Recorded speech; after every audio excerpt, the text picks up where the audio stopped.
watch my presentations in the past, you will understand that there's a start and an end to everything. This is my 11th Nike Coach of the Year clinic that I presented at. I mean, I've kind of gotten a feel, and there's some things I always give, and there's a start and an end to everything. When you lift, there's a base, okay, and there's a grip, or there's a stance, or there's something. If you think about your spine as a big water hose, right? It's a fire hose. My feet is the fire hydrant, right? My head is the firefighter. If the firefighter goes to the hose, what happens to it once it gets turned on? You've seen it, right? It whips all over the place. It becomes a snake. We don't want that. That's our neck.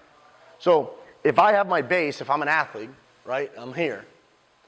This is the fire hydrant. It does not move. Does that make sense? It doesn't move.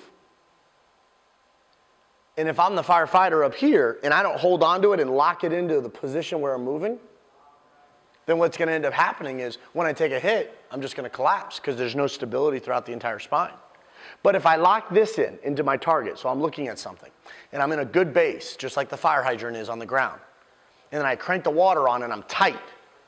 Now when I step and I move and I go to step up and hit, I'm going to be in a really good position to where when someone hits me, I don't move. The less movement you have at each vertebrae, the harder you are going to be able to hit. The only way that you could create that stability and that locked position of the spine is by having a shit ton of fucking muscle.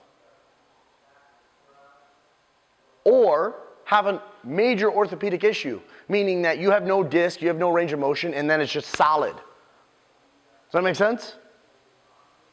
That wouldn't be good either. That's why you see these big defensive linemen, they're stiff all up in here, but yet when you get older, you see these offensive linemen, they have lower backs.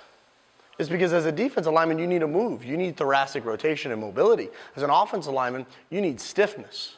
So you need to be able to sit, set, and sit.